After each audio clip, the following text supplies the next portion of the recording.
Welcome and thank you for stopping by Sheila's Audiobooks, and I am Sheila. This recording is coming from South Texas. All stories on this recording are in the public domain per United States copyright law. These stories were first published around April 1910. They are about Lord Lister called John C. Raffles, the most brilliant among all thieves. He is the terror of usurers and moneylenders, robs them of their possessions by his wiles, protecting beleaguered innocence and supporting the needy. Man of honor in all respects. He persuaded that many abuses, protected by law, continue to proliferate with impunity. Every effort is made to apprehend Lord Lister, called John C. Raffles, the most brilliant of thieves. Reward, £1,000 sterling.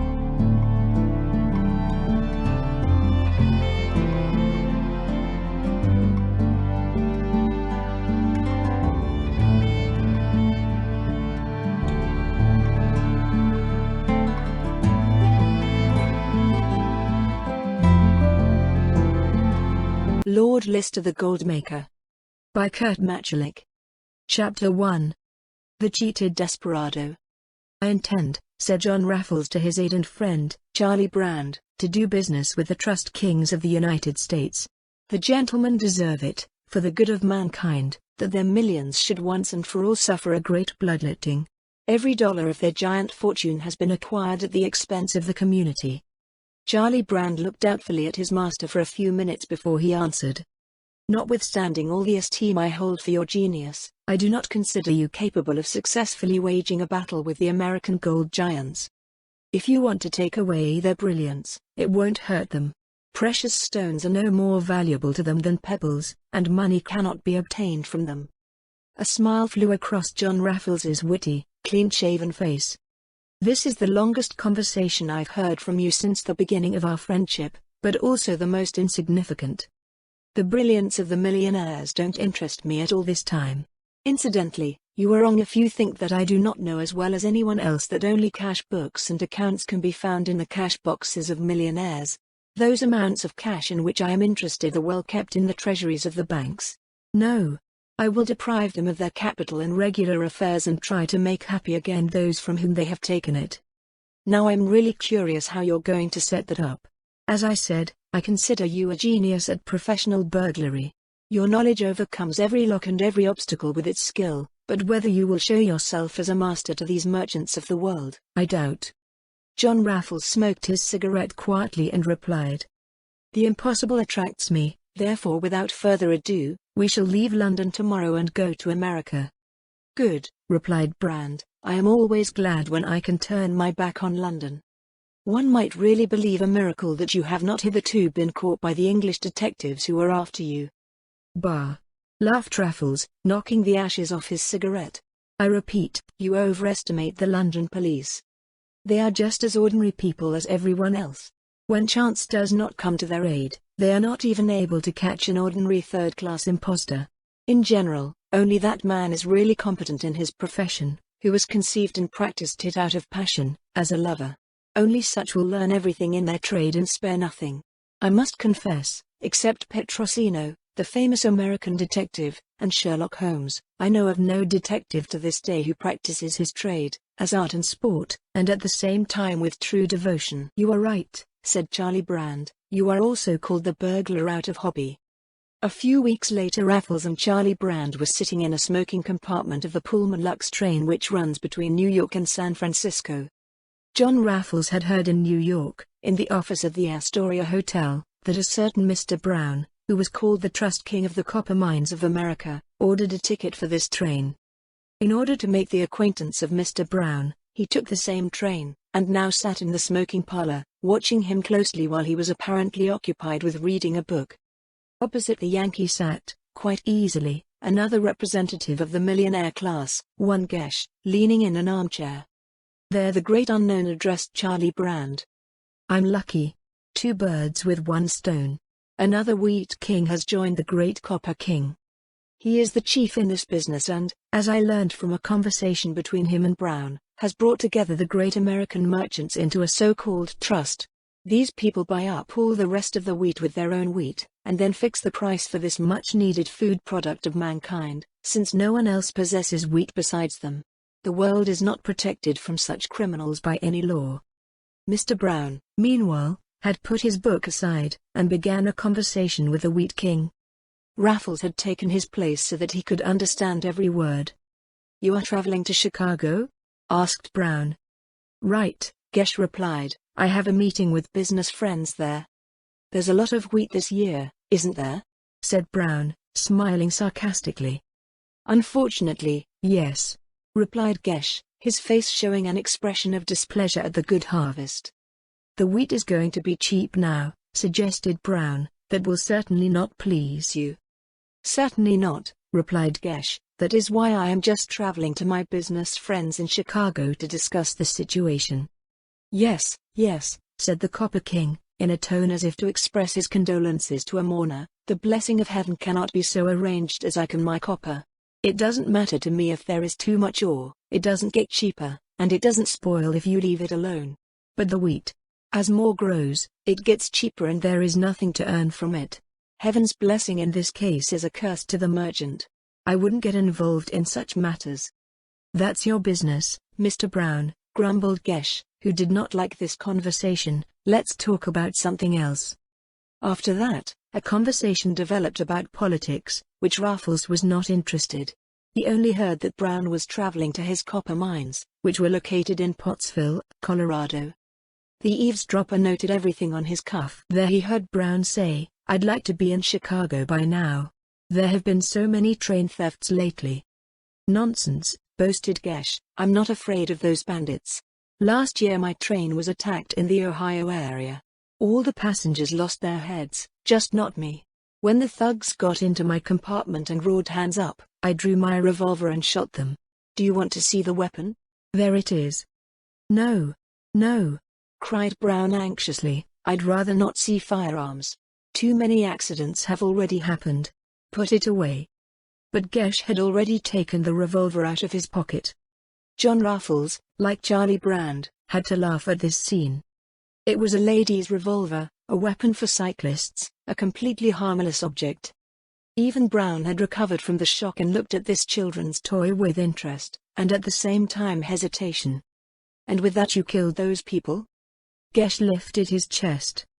"Sir, will you try it? It is a wonderful folding bus, and it kills."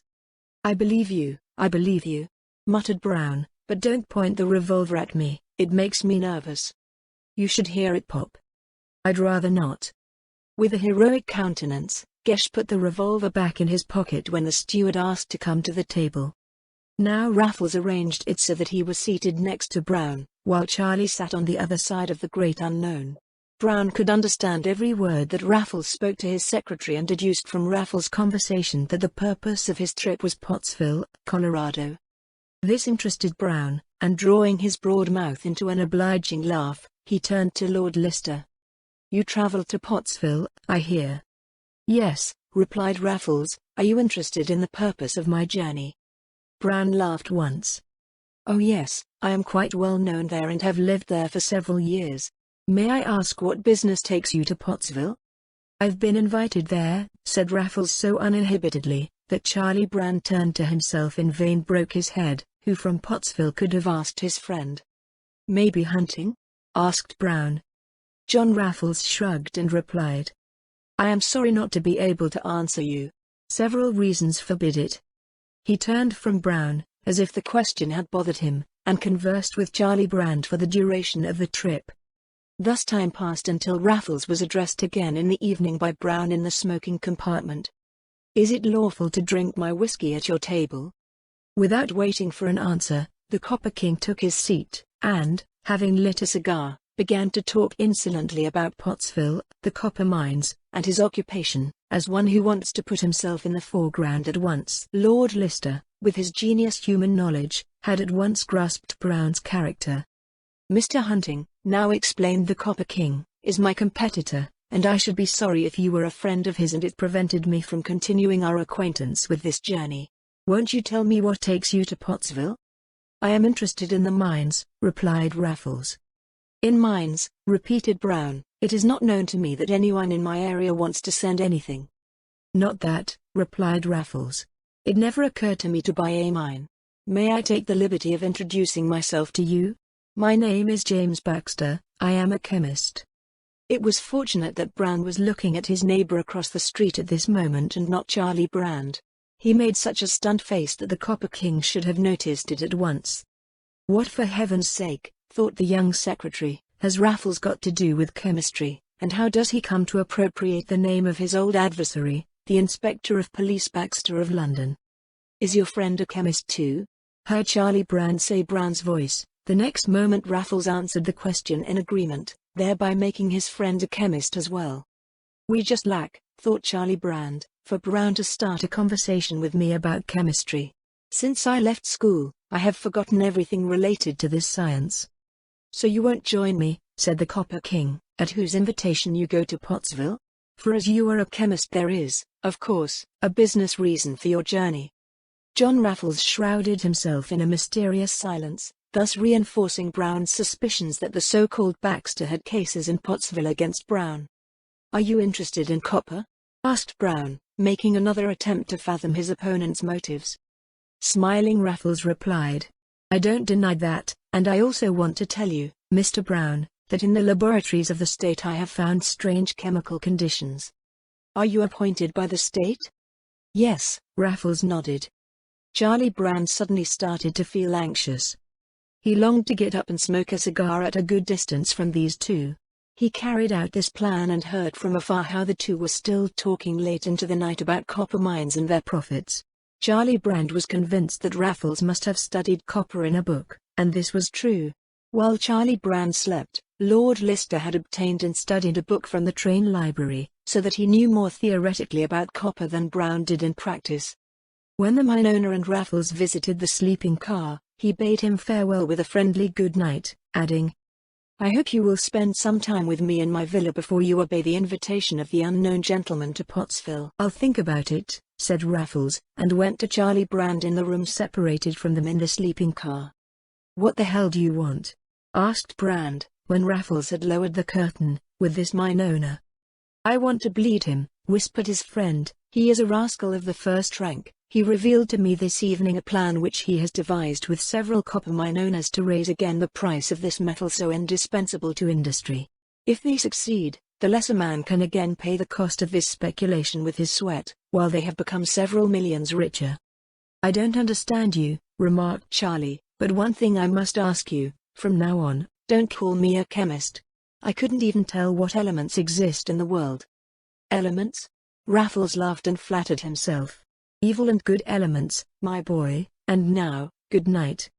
Morning had not yet come when, with a sudden jerk of the emergency brake, the train was brought to a halt in the middle of the road. The sleepers flew out of their beds and listened anxiously to what was going on. Several shots rang out, and cursing voices were heard outside the train.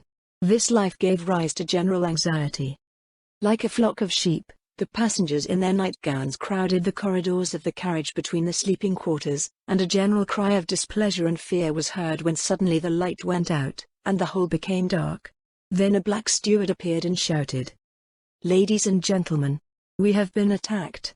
I suggest you not to resist. These people make short work, they have already shot the chief conductor and his engineer.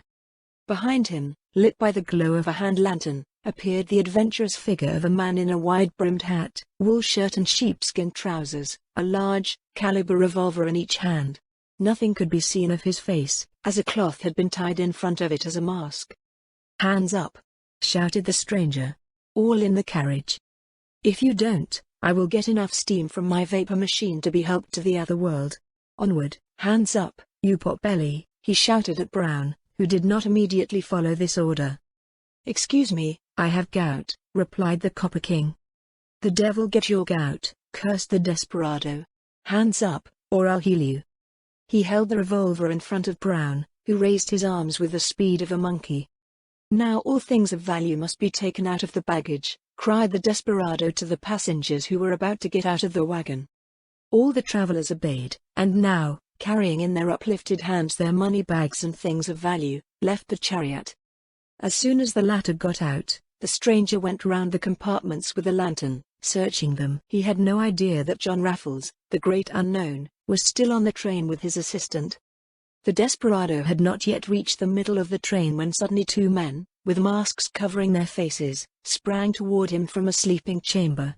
Before the robber could fire his revolver, one of the attackers gave him a terrible blow to the eye that knocked him down unconscious.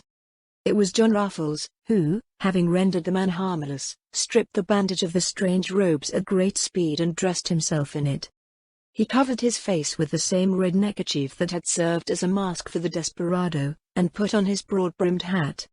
Charlie Brand, meanwhile, bound the fallen man with some straps of the baggage. At this they dragged him into their room, gagged him in his mouth to prevent him from screaming. "Stay with him until I get back," John Raffles ordered his friend. "I will now take the joke of lightening the pockets of our fellow travelers in his stead. They deserve no better for their cowardice, and neither does this villain deserve anything else. Then the account, which I have to settle with both parties, is closed." With these words he took the revolver from the desperado and stepped out of the compartment. Trembling with fear and shivering with cold, the travelers stood in a long line, each of them assuming a most ridiculous pose. The gentlemen in underpants and nightgowns, the ladies in nightgowns, all presented a spectacle that a caricature draftsman could not imagine better. John Raffles approached them and, imitating the hoarse voice of the desperado, he cried, "It's cold, isn't it, ladies? So let us quickly take off, lest you catch a cold. But before all else, give those children's toys here." He approached Gesh, took a small revolver from the pocket of his sleeping skirt, removed the cartridges from the weapon, and said, "You want to go on a bear hunt with this thing, don't you? In this nightgown you will make many friends with the animals." This jesting returned the lost mood to the travelers, all the more so when Raffles handed back the discharged weapon to Gesh, saying, "Next time don't forget to take your revolver with you, but preferably unloaded. Save the cartridges." An old, thin lady alternately raised one hand and held onto her sagging underskirt with the other. "Don't be embarrassed," turned John Raffles to her. "Feel free to keep both hands up, I shall not lose my good mood at this sight." A new laugh was heard. Then he approached Brown, whose sweat from exertion ran down his face in thick drops. John Raffles looked at him with the lantern, and said, "This work warms you up, sir. I recommend that you do this more often. You perspire as in the middle of summer." As far as the eye could see, snow lay over the fields outside. For every traveler he had an appropriate remark, and let them, as if collecting money in a church, fill the great wide-brimmed hat to the brim with watches, rings, and money. From the locomotive another desperado cried, "Are you ready soon, Jim?" "Come at once," cried John Raffles, in a hoarse voice. "I must first examine the wagon, and see what else the mob wanted to obscure me there." He got back into the car, searched it, and actually found several wallets of banknotes hidden in the beds. All this he brought into his sleeping chamber and said to Charlie Brand, "Now let's throw the rascal on the other side of the train." They both picked up the man, who was still unconscious, and threw him out of the car through an open window. "Now put these things of value in our trunks," ordered Raffles. "Meanwhile I will inquire how many unknown helpers are left on the locomotive." The great unknown again left the wagon and shouted to the travelers, "No one comes on the train until I give the order." He let out his revolver threateningly. A dozen men stood in front of him, but none dared defend his property with a single word. John Raffles passed by the train, and saw that only a single desperado was left on the machine, which held the stoker and the conductor in check with two revolvers. In front of the locomotive, the steward and a third desperado lay shot to the ground, and next to them stood the black train attendants. They were so frightened by the death of their chief that they, too, dared not to resist. No sooner had Raffles seen that the desperado had but one accomplice than he got back into the car and stepped to his compartment. Hastily he cast off the bandit's clothes, put on his usual travel cap, and said to Charlie Brand, "Follow me and take your weapon." Taking up his weapon too, he stepped out of the window through which they had thrown the desperado, and took with him his clothes, wrapped in a bundle. The gagged one looked at them with glaring eyes. He had come to and tried in vain to loosen the straps and take the gag out of his mouth. "Pick up," ordered Raffles. "We must carry the villain from the rails, lest the trainmen find him." They led the gagged man to a slope, from where they let him roll down some 20 yards. His bundle of clothes they threw after him. "It will take him a few hours to break free," laughed Raffles, "and then, Notwithstanding the morning cold, he will get warm. Then the big unknown crept carefully towards the locomotive. Cursing, the desperado still stood, threatening to shoot anyone who lowered his hands. Suddenly 2 shots went off in quick succession. The train officers watched the desperado sink the poor and fall to the ground with a scream of anger. John Raffles, a trained marksman, had struck him in the upraised arms, thereby rendering him harmless. "Fire your revolver in the dark," he whispered to Charlie Brand. "The passengers must think you have defused the second fellow." Then he shouted bravo loudly and jumped on the machine. "We have him, people," he cried, pointing to the wounded man. "Pity the second has escaped." All the passengers and officers gathered, and Raffles heard loud cries of admiration from the ladies. The tale of the great unknown seemed credible to everyone when he reported that he had jumped out of the window at the first rumor, and thus waited for the first opportunity to make the robbers harmless. "What a pity we couldn't get hold of that other rascal," cried Brown. "The dog stole my purse of $10,000, but," he added, boasting, "it's not so bad for me. I simply have my workmen shorten a few hours, and the money is soon raised again." Now the officers first had to remove a thick log that the desperados had laid over the rails, and after an hour's work the train was able to start moving again. John Raffles, however, was in his sleeping hut counting the unforeseen receipts of this delay. He had $170,000 and a large handbag full of watches and rings. "It's worth it," he laughed to Charlie Brand, "to travel in a Pullman Lux train. It cannot be easier to earn money. It is a pity that Mr. Gesh and Mr. Brown were in such bad shape. However, I hope to do even better business with them in Pottsville and Chicago. For I have told the Copper King a secret, Charlie. I told him that I am an alchemist." "Alchemist?" asked Brand in astonishment. "Yes," replied Raffles, "and you have the least reason to doubt it. I think I understand the matter quite well. Tonight I made $170,000 with my hands alone. As a gold maker, I didn't even need a smelter and crucible for that. But in Pottsville I am having a smelter built, and I hope to melt several millions of Brown's fortune in it. Believe me, Charlie, a rich man is not always a wise man, but often quite the opposite. The wealth usually came into his hands only by chance. Brown is such a great ass, such as I have rarely encountered so far. I bet, for whatever amount, that he believes in my art of gold making as firmly as I do in his stupidity. And now, good night, old boy." Chapter 2. A Devil Crime. John Raffles had left the train in Chicago with Charlie Brand. Likewise Gesh, who had befriended Brown and the great unknown during the voyage. The desperado, who had been wounded by Raffles, was handed over to the police in Chicago. John Raffles had to undergo an hour-long interrogation on this matter by the Chicago Police Superintendent, Henry Smith. On this occasion the desperado glances of deadly hatred through him, and as Raffles left the witness room the other called after him. "I'll take care of you, you cursed dog." Gesh invited John Raffles to join him at his hotel. The latter, however, stated that, during his stay there, he wished to take up residence with an acquaintance. The two friends now sought a small hotel, and used the night to change their appearance by disguising themselves with beards and changing clothes. No one would have recognized the white-bearded old Yankee and his attendant John Raffles and Charlie Brand. Now they both went to the Central Hotel and rented 2 rooms there. In the aliens list, Raffles entered as Henry Smith of Boston. This name seemed to him because that was the name of the Chicago police inspector. In the evening, while he was going to the dining room of the hotel, he met Gesh, accompanied by 3 gentlemen. Though Gesh passed close by, he did not recognize Raffles, nor did Gesh in the dining room notice that the white-bearded stranger sat down at a table next to him. Nor did he notice that Raffles, who sat with his back to him, could understand every word he spoke. The Flower King's friends were elegantly dressed, and their fingers were covered with brilliants. The expression of their faces, however, was in stark contrast to their other countenances. There was an animalistic, brutal look on their faces, and their speech was like that used by the Irish boatmen in London. Yet they had to be rich, very rich. John Raffles leaned over to Charlie Brand across the small table and said, "These are the people for whom I came to America, at least some of them.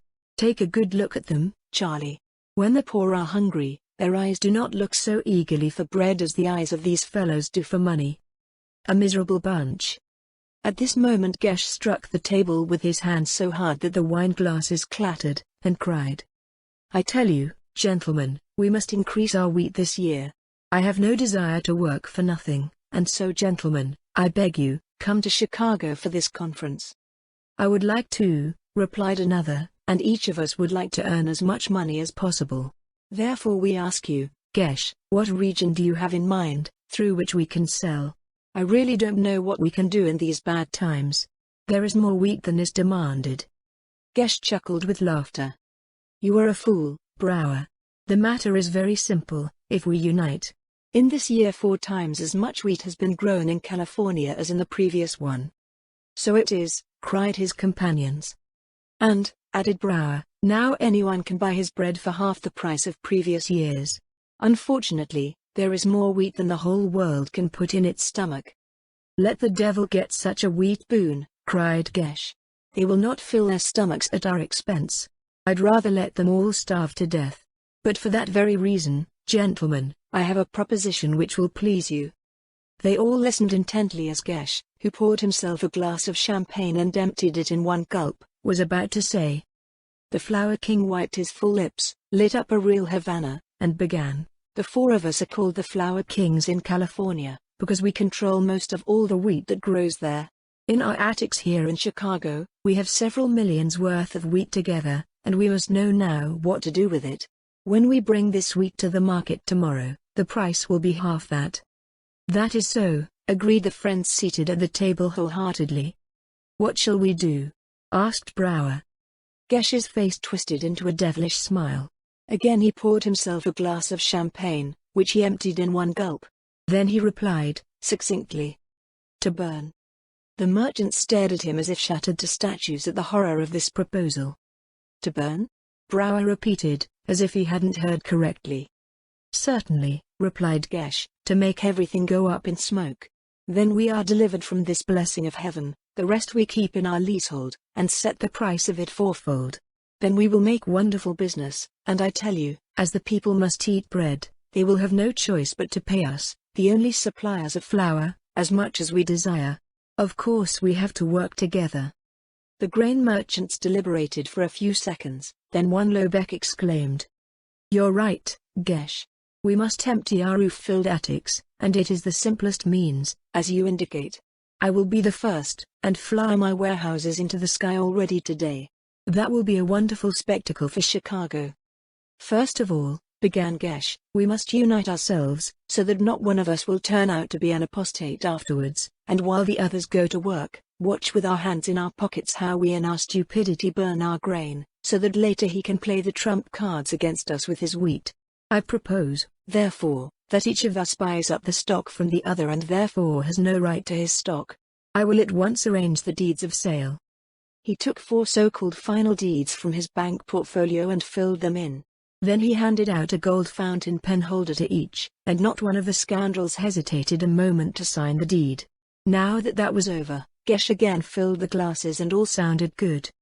"To your good, sirs, we'll raise the breadbasket a little higher for the world, and prove to it that we're the boss," cried the Corn King. His companions answered him with great laughter, drank the glasses and refilled them. "When will the free fireworks be set off?" asked Brower. "Tonight," replied Gesh. "It is the most favorable time. In Europe all the grain has already been sold, and the merchants are waiting for the American. We need 4 weeks before we have new grain from our California depots for shipment to Chicago. After that time we will send all the grain still belonging to us to New York and England at a price 4-fold, and then we will make an excellent deal." "That's all right," nodded Brower. "Most will be annoyed Rockefeller, the owner of the Pacific Railroad, because he will make so little off us with the freight. I just wanted to order cars today. It's a good thing I haven't done that yet." "There is no hurry either," said Lobeck. "Gentlemen, that's a good deal we've figured out there, and I'm willing to burn all the abundant grain every year, and do good business with the rest. We must use the blessing of heaven to the advantage of our purse, the bread must be dear." At this moment the eavesdroppers rose and left the hotel. Coming out into the street, Charlie Brand said to his friend, "That is an unheard of crime, which these 4 villains have in mind." John Raffles shrugged. "No one in the world can prevent them from doing so." These guys can do whatever they want with their property.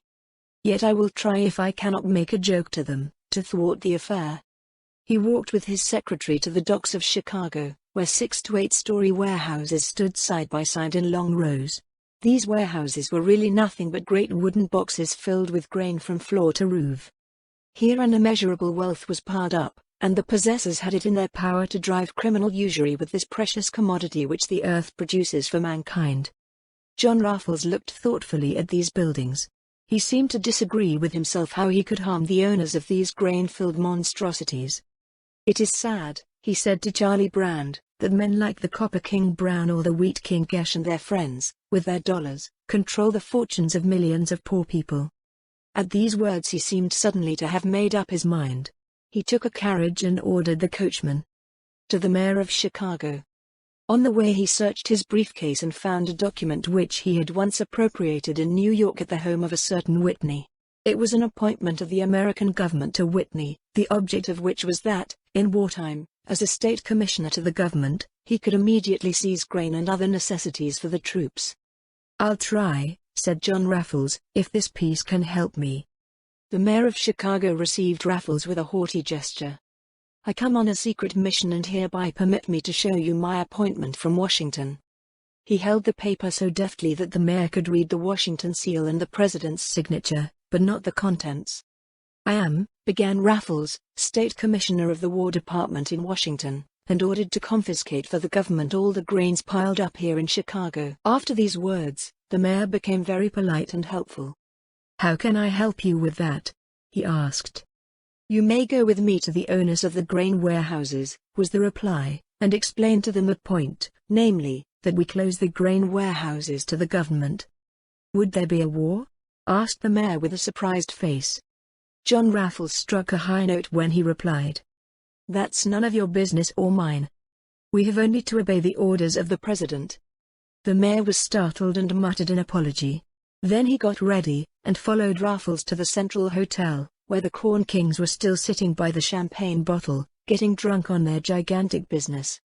With mixed feelings they heard the mayor's statement that their grains were confiscated for the government in Washington, and that, as John Raffles added, at the last day's stock market price. "What?" shouted Gesh. "I am not thinking of it. But I don't own anything either. I have sold all my stock. Here is the receipt." He showed the note, signed for an hour, to the mayor. The buyer was Lobeck, but he came with the same talk. He also had nothing. He had sold his stock again to Brower and Brower again to Milton. Milton, the fourth of the Corn Kings, on the other hand, had sold it to a non-existent syrup and that, as he said, to an Englishman. "You'll be late," said Gesh, with a shrug. "Uncle Sam won't find a grain in all Chicago if he needs grain. Then the lords of government must buy it back from England." John Raffles looked coldly and penetratingly at the Corn King, and said, "I will tell the president what an excellent fellow citizen you are." "What do you mean by that?" roared Gesh. "Speak more clearly." "I'll give you the answer later." Without greeting, Raffles left the table, at which the mayor remained as a guest of the Corn Kings. "It is in vain," said Raffles to Charlie Brand. "I have done everything possible to save the wheat. I see ain't get hold of those scoundrels. If I had enough money, but millions are needed for that, I should dare to take up the fight against the rascals." That very evening Chicago enjoyed a grand spectacle. A fire had broken out in the grain warehouses at the harbor. Huge pillars of flame rose and glowing streams of sparks plunged into the water. Only using all their strength did the fire brigade succeed in protecting the city from the fire. The damage was staggering. What the fire left in the attics was spoiled by the great torrents of water which the firemen hurled from its hundreds of hoses into the scorching glow. Millions were destroyed in a single night, the bread for the whole world. Only the Corn Kings sat carefree in the Central Hotel and rejoiced that they could now earn even more. That very night they set the price of the grain belonging to them at double, and congratulated themselves on this affair. The next morning John Raffles joined the director of the Pacific Railroad, Meyer, who was the great Rockefeller's trusted friend, and introduced himself as Henry Smith, a Boston merchant. "I am coming to you," introduced the great stranger, "to settle a matter with you, which, however, must be settled in a few hours." Meyer offered Raffles a seat. "Then please join me in what kind of business it is." "The bottom line," said Raffles. "Is that for the next month I will lease all your joint railcars carrying grain from Chicago to New York?" Meyer looked with interest at his neighbor across the street. That was a new kind of speculation for him. "I am ready," continued John Raffles, "to pay you double for the wagons what you otherwise receive. I don't think you, Mr. Meyer, or your chief, Rockefeller, will be displeased with such a thing."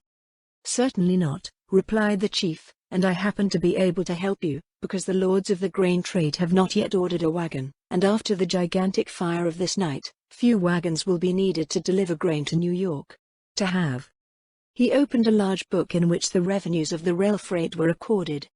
"I can put the wagons, 16,000, for 30 days at your disposal, except the locomotive, for $150,000. The coal consumption of the machine, and the expenses for the operating staff have to be paid extra." "All right," said Raffles, "I take your offer. We now have 3 weeks until the 1st and October, and I will pay you $150,000 today on the treaty made between us. On the 1st and October, when I accept my right, I will send you $1 million through my bank. I must also beg you to permit me, if necessary, to extend this agreement for a few months." Meyer bowed assent. "It is most pleasing to me." Thereupon the gentleman went to a solicitor to sign the contract whereby Henry Smith, of Boston, leased, from the 1st of October, all the grain delivery trucks of the Pacific Railroad. "I know what your plan is," said Meyer to John Raffles, when the matter was settled.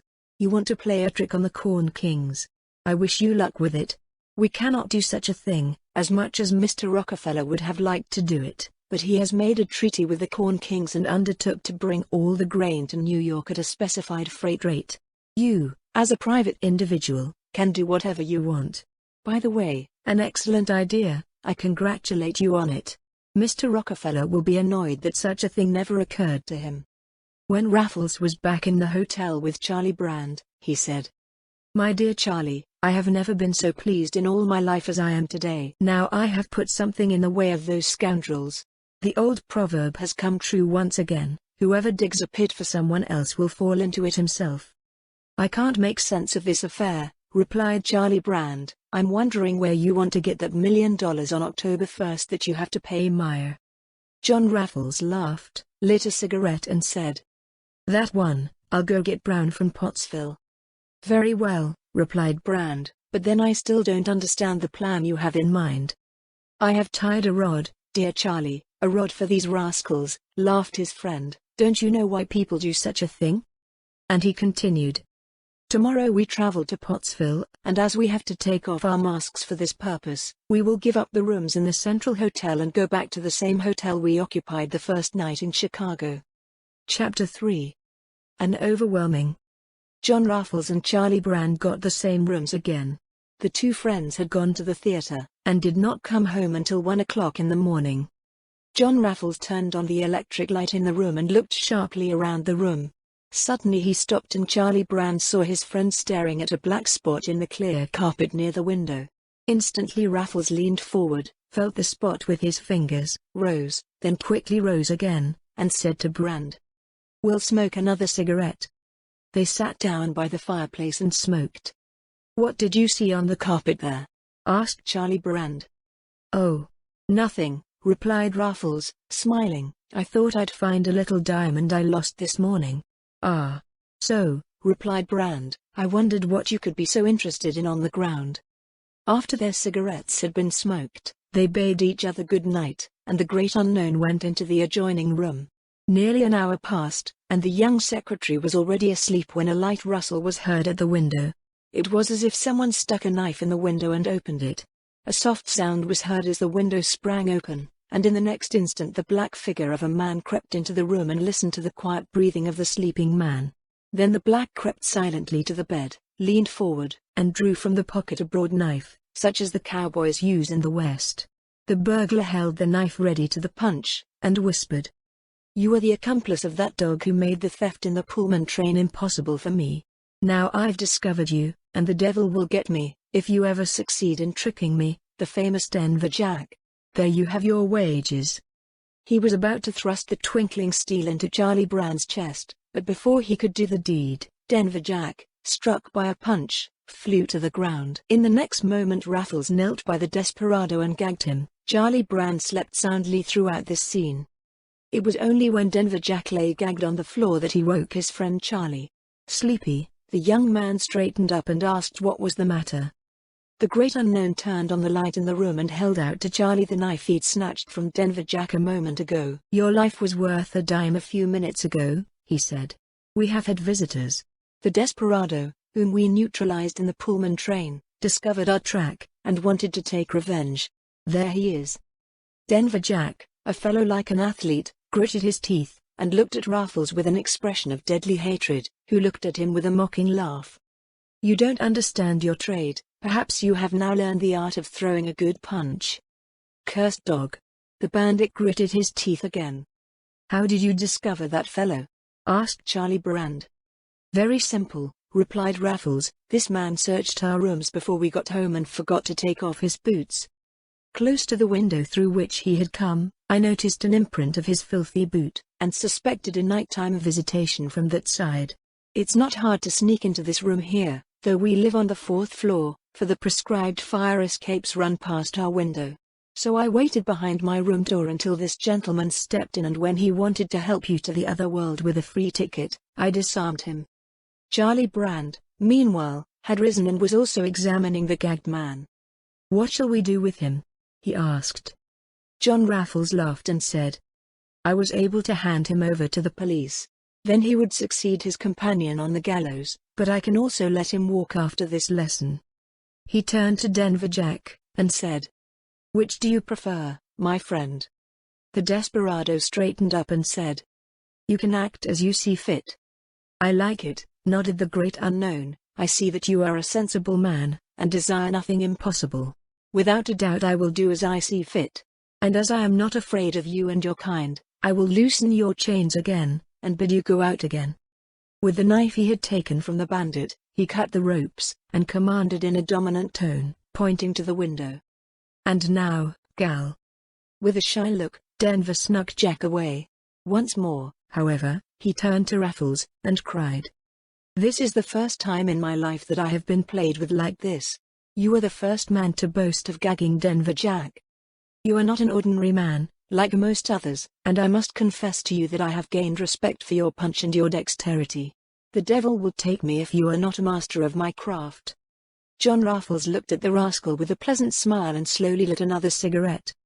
"Well, my boy," he replied, "you have a profession for which I have no particular sympathy, but you seem to be able to do it no better, and think it takes brute force to snatch people's property from them. I'll give you a good lesson on your way. It is not the revolver that makes the man, but the man standing behind the revolver is the deciding factor. And now, get out of here." "We'll meet again," Denver Jack grumbled, stepping out the window. "Hopefully in your favor," Raffles smiled at him. Then he closed the window and said to Brand, "It is no longer worth going to rest. The next train will leave for Pottsville in an hour and a half. My work in Chicago is provisionally over and I look forward to entering into business relations with Brown." Chapter 4. John Raffles Makes Gold. 2 days later the two friends arrived in Pottsville, the city of copper mines. It was a city like all American mining towns. Only a few houses, mainly many timber sheds, stood in the streets. Several thousand workers lived here, and worked for the most part in Mr. Brown's copper mines. The whole region belonged to the Copper King. Even the inns were run at his expense, because by doing so most of the wages paid to the workers went back into his own pocket. A mile from Pottsville was his villa, a large Spanish-style building. Not far from Pottsville, to the south, lived some smaller copper mine owners. Among them hunting was most highly regarded. John Raffles was only one day in Pottsville, when he bought a small farm from a tenant for little money, after which, to the astonishment of the inhabitants of Pottsville, a rare activity was carried on this piece of land. De Groot Unknown had hired masons and potters and had them build a smelting furnace. At the same time he had a high wall erected around the whole building, and thus shrouded all his activities in secrecy. In vain the residents of Pottsville grumbled, which the stranger intended to do. Raffles himself was present from morning to evening, and seldom left this place. After a week, when everything was ready as he wished, he went to Brown, who had already tried several times to reconnect with him. Brown was very curious. He was fully acquainted with everything, and when Raffles came in, he received him without being able to control his curiosity. "Finally then you will come to me," he said happily. "As a customer," replied John Raffles, "I want to do business with you." "I am ready," replied Brown. "What is it about?" He politely offered Raffles a seat and had his servant bring cigars and whiskey. Lord Lister noticed that Brown could hardly bear curiosity and chewed his cigar nervously. "I intended to see Mr. Hunting when I came to Pottsville," Raffles began the conversation. "I had some recommendations for him from friends in New York. But as it was by chance that I got to know you on a journey, it goes without saying that I first turned to you." The Copper King bowed politely and Raffles continued. "I wanted to ask you, Mr. Brown, at what price you will sell me the copper scraps in front of you?" The mine owner made such a stupid face in astonishment at this question that Raffles laughed. Brown thought he had misheard, so he repeated his guest's words. "You say, copper waste?" "Yes," replied Raffles. But again the question came. "Copper waste? But for heaven's sake, what wilt thou do with this worthless good? I have never found anyone to this day who was worth having it picked up for free, to fill potholes or ditches with it. Take as much of it as you like, but if you think that this waste contains a penny of copper, you are mistaken. I thought so too, and then called in chemists. But every coal that one burns for that mess is money that evaporates down the chimney." "All right," said Raffles, "will you put me in writing that I may have as much copper waste removed as I can use?" Now that the great unknown spoke with such calmness, Brown grew suspicious. He deliberated for a few minutes. Could this stranger perhaps possess a secret that enabled him to make money from this hitherto considered worthless waste?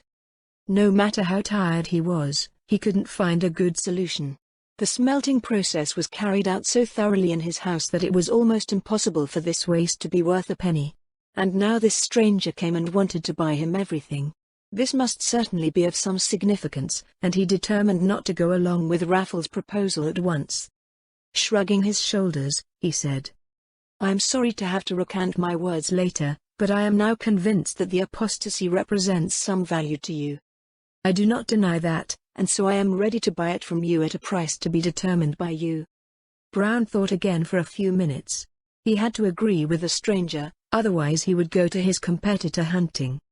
He made a short decision, therefore, and quoted a price half as great as that which he received for a ton of copper, and expected only that his new business friend should ask him if he was mad. Instead, with icy calm, the great unknown took out his wallet, took out $1,000 bill, laid it on the desk in front of Brown, and said, "It's all right. Take this $1,000 as a prepayment." Brown took the note, but didn't know whether he was awake or dreaming. The stranger must have been an idiot. Brown would not have given 10 cents for this worthless commodity, and now a stranger came and paid a sum almost as great as the value of the copper itself.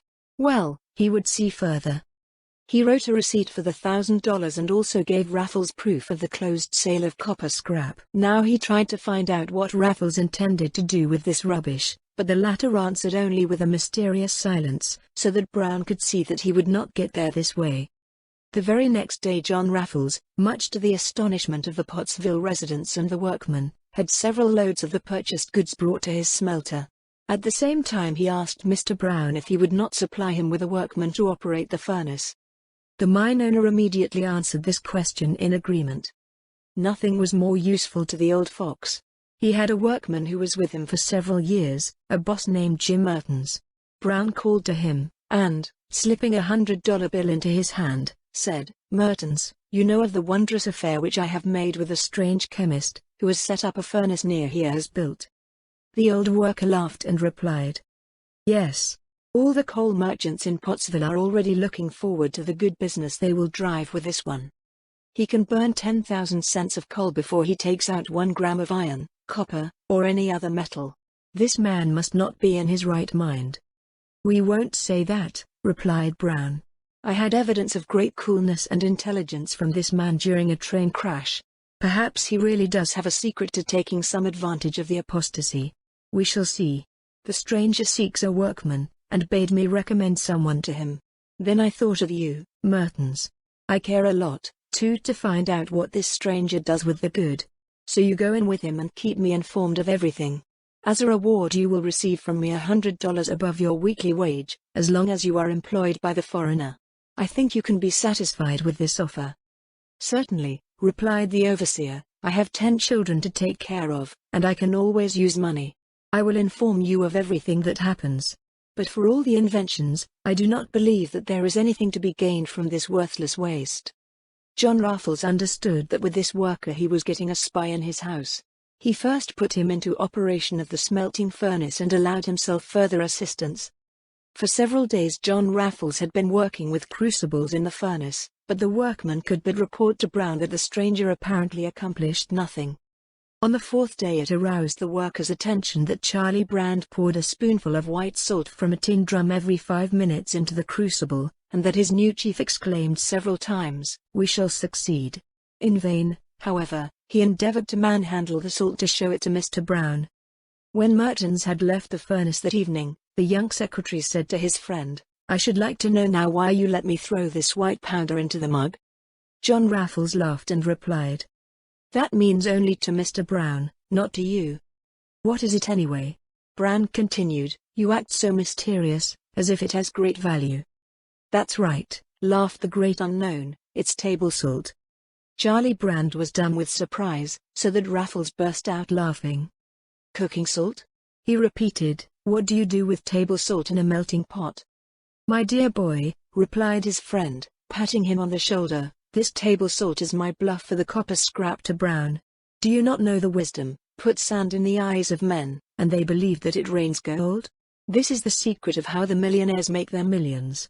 I bet $1,000 against 1 pound of table salt that this additive of salt will be the bait with which I will knock the millions out of Mr. Brown's pocket.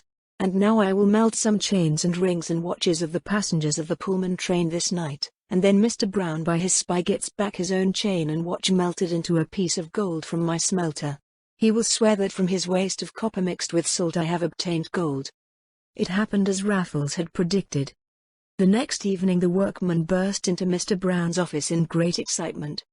"Patton," he shouted, "the stranger has accomplished something I never thought possible, and chance was favorable to me. As I stood at the furnace this afternoon, the stranger had just brought me a crucible to cool me down, when his friend called him away. I took the opportunity and took a piece of the cooled mass from the melting pot. Here it is." He withdrew a finger-thick piece of metal, several inches long, from his keel and laid it on his master's desk. The latter examined it, and with a face that reflected both terror and nervousness, he exclaimed, "That's gold." "Right, master," replied the workman, "that's gold." The Copper King gave the order at once to hitch his carriage and rode to Raffles. When the latter saw the visit coming, he pretended not to like meeting Mr. Brown, and made an effort to deny him entry. The mine owner noticed and discussed what to do. Resolutely he began. "I have discovered your secret, Mr. Baxter. You are an alchemist. You cannot deny that, for I have the proofs of it in my pocket. Now I come to make you a proposition. Tell me your secret, and I will give you millions to work on." John Raffles replied with a laugh, "I'll see that I can no longer hide from you, Mr. Brown. What you say is true. I'm a gold maker. I make gold from your copper waste, with the addition of an invention of mine." Brown's eyes sparkled with lust. "That's colossal," he said. "If I hadn't seen the evidence of it, I wouldn't believe it. I make this proposition to you. I will pay $2 million as a partner in your business and give you as much copper waste as you need. Do we want to notarize that?" John Raffles shook his head. "No, but I make you another suggestion. Verify first, Mr. Brown, whether I actually obtain gold from your copper waste in my furnace. If you have done so, I am prepared to accept your proposal. So come to me tomorrow, and we will test." When Brown drove home, he already felt like the richest man in the world and worked out the most fantastic plans in his brain. He looked with admiration at the piece of gold brought to him this morning by the workman, but did not suspect that it was his own fused watch and chain. Already the next morning the millionaire came to test. He saw Raffles place the pulverized copper waste with the white salt in the crucible and place it in the smelting furnace. For half an hour the great unknown left this mixture to the heat of the oven, always throwing kitchen salt into the flowing mass at intervals of a few minutes. After an hour he took out the crucible and poured the contents into a mold. Several hours passed before the mass was cooled. Then Raffles smashed the mold and a square lump of metal about a pound in weight lay in front of Brown. "Gold," said Raffles. "Your copper waste has increased in value 400-fold." Brown stared wide-eyed at the gold before him. He hardly dared to breathe. He had never dared to expect such a thing. Almost shyly he asked, "May I take this nugget for examination?" "Go ahead," replied Lord Lister, "he is of no value to me." With trembling hands the mine owner took the piece of gold and weighed it. "I value it at 1.5 pounds. "Possibly," said Raffles. "Before you leave my laboratory with this nugget, however, I must point this out to you. It is now 2 o'clock in the afternoon. Would you now make a contract with me to manufacture gold for joint account? I will leave you until 6 o'clock. At this hour you must pay me $2 million in cash, that is, in banknotes of $1,000. If you fail to fulfill this obligation, I will contact Mr. Hunting and consider our relations broken." "No, no," said the Copper King hastily, and the desire for gold glittered in his little eyes. "I'll drive straight to the bank and get the money. I have only one condition, which is that you entrust me in writing with the secret of making gold." "I will gladly do that," was the reply. "I make the order, however, that you deposit the secret in a sealed envelope with a bank, and that you will only open this letter and make use of the secret upon my death." "I agree," declared Brown, wrapping the nugget in a piece of newspaper and saying goodbye. No sooner was he gone than Raffles said with a mischievous laugh, "Without suspecting it, he carries in this nugget all the watches, rings, and necklaces of the passengers of the Pullman train. He did not see that I had already melted the crucible of gold in the kiln and kept his crucible of rubbish and kitchen salt ablaze. Now he takes the gold to an expert to have it examined." Brown had actually gone to an expert in Pottsville and had the metal examined. He made it seem as if this lump of gold had been put up for sale. The expert cut the lump, examined it, and said, "It's pure gold." "And what is the value?" asked Brown. The craftsman went to the scales and after a few minutes answered, $5,400. In nervous haste the Copper King took the metal again and left the expert. He returned 2 hours later, accompanied by a notary and an official of the bank. The latter carried the money intended for Raffles in an ironclad suitcase. The notary drew up the deed, and after Raffles and the Copper King had signed the document, the latter paid the $2 million and received the secret of how gold is made in a sealed cover. This place setting took the official present to the bank to keep it. Furthermore, John Raffles discussed with his new associate what steps they should take first, and said that he should travel to Chicago to make new purchases of chemicals necessary for making gold. He also said that they could only start the actual work in 3 weeks. "I'm going with you," said Brown, for the great unknown was now of too great value to be separated from him for so long.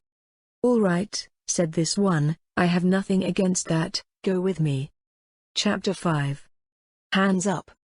All Pottsville was in great excitement that evening. Mertens, the workman, could not have been silent, and told the secret all around. So did the mine owners who lived in the vicinity of Pottsville. It went around like wildfire. Everyone spoke of the Goldmaker, and that Mr. Brown had succeeded in becoming a partaker of the secret. That same evening the small mine owners gathered at the home of Mr. Hunting, Brown's competitor. They were all opponents of Brown and hated him for his great wealth. They regarded Mr. Hunting in some measure as their leader. They bade him ride with them to the foreign goldmaker's property, and if he would not take them as partners, kill him. Hunting, too, was of their own accord, and not one of them used his reason. They devised a plan by which they would act. "We will each offer the stranger $1,000. If he doesn't take the money, we'll shoot him to the bone with our revolvers." Immediately afterwards they mounted on horseback and rode to the smelter. Coincidentally, Brown was with Raffles. When he saw the mine owners galloping up, his face went pale. He knew the manners and customs of the Westerners and knew that their revolvers were soon to hand. More than once they had sworn to kill him. John Raffles, on the other hand, looked cold-bloodedly at the mine owners jumping from their horses, and asked Mr. Hunting, who approached him, what they wanted of him. "We want to do business with you," said the latter, "and I hope we will reach our goal. We have heard that you can make gold, and that Mr. Brown has become your associate. What Brown can do, we can too. We are each willing to give $1,000 in the matter, if you tell us the secret." Before Raffles could answer, Brown exclaimed, "I bought the secret for $2 million and deposited it in the bank. I'd be mad if I let you share now for $1,000 a head." "Shoot him!" shouted one of the mine owners, and in the next instant a dozen revolvers aimed at Brown. Raffles saw that he could not confer calmly with these excited, gold-hungry people.